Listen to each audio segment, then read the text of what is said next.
You know, as a lover of theater and somebody who's been in a lot of plays and respects the word on the page, when you read Winter's Bone, you had to just be thrilled. Because that's a challenge and it's dark, yet it's redemptive.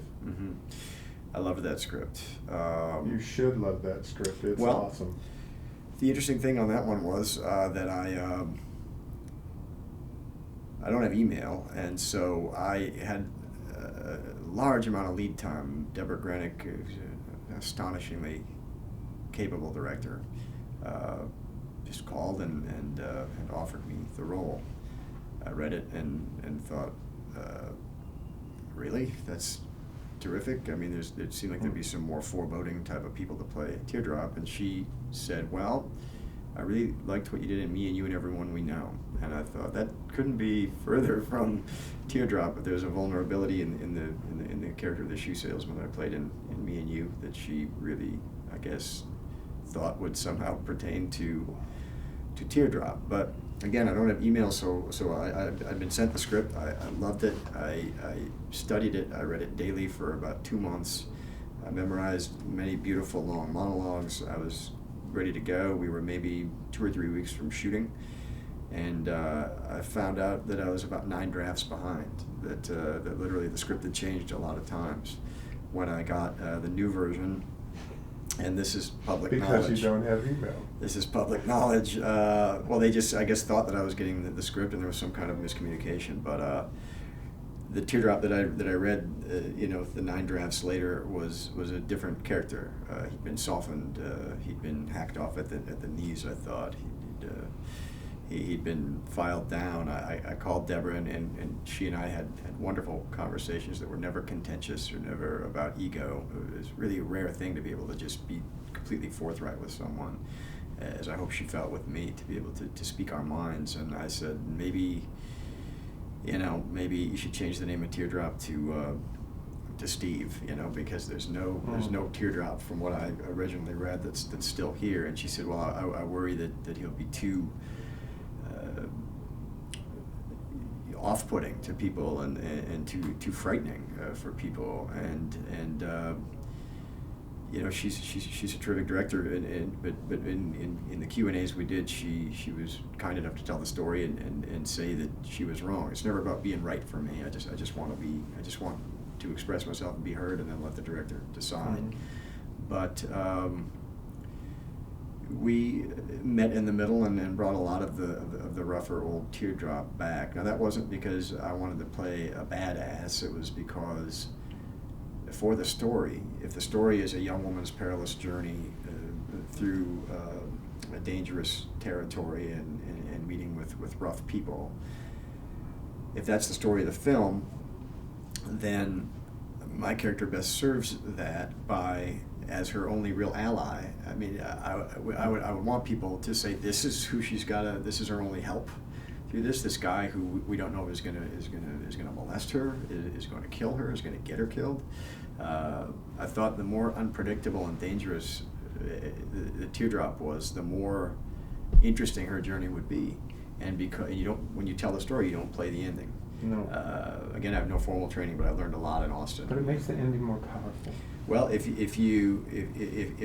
character doesn't end up molesting, killing her, having her killed, then why not make it seem like that is the case throughout, rather than playing the ending, as they say.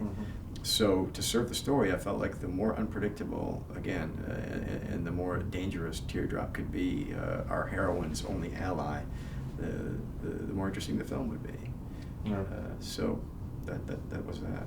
Well, I'm going to save some of this other stuff for Sure. when we go on stage. You can ask some of these again, because now it'll be rehearsed. Oh yeah, it's really good, because I want to get to a couple other things about Texas. Sure. But just briefly on Martha Marcy Marlene, another badass, but also complicated.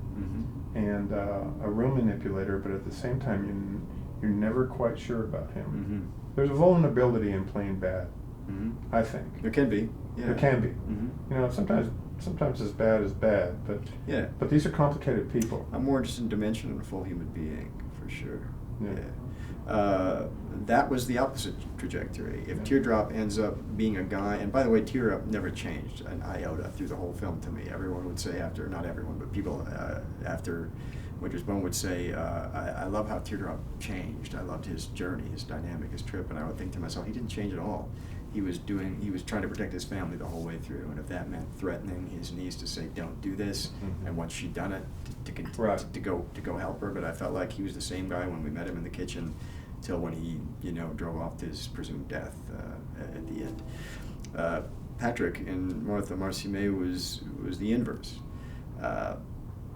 Patrick is a guy who's going to end up being evil incarnate, but you can't play that at the beginning. You don't want to play the ending. So, and also it's just for the story. If that story is about a young woman who has survived an incredibly traumatic event and is dealing with the aftermath of that, what basically the dramatic question might be, what is the month after an incredibly traumatic, shameful experience that a person's escaped from? What are those few weeks like? Those first few weeks, what goes on? Who do they tell? Who do they don't tell? How do they survive it and live? Do they want to go back? If that's the story there, then if I had portrayed Patrick as a obvious mustache-twirling Svengali evil incarnate kind of character, it would take away a huge amount of credibility from Lizzie Olsen. If we're going to follow her character through this journey, then we have to understand why she might have fallen in with this guy and these people. So it was important to me I wanted to avoid any kind of Charles Manson thing. There's a lot of it already sort of in the script parallels. Well, there's the David Koresh attractiveness. I guess so, but I wanted to play the character. My original idea was to try to play the character as dull and banal as possible. The director was interested in that, and I don't know how to play charisma, and it makes me nervous if a character is described as charismatic. It's always the script and how the other actors treat you that makes you that. Yeah.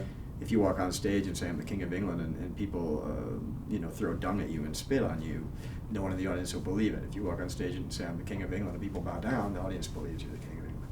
So in this case, I just wanted an almost neutrality about him, and early on, to not play the ending, to be a person who seemed like they had a level of goodness and like they had good intent on some level. Again, so the audience would be able to identify with Lizzie Olsen's character, with Martha.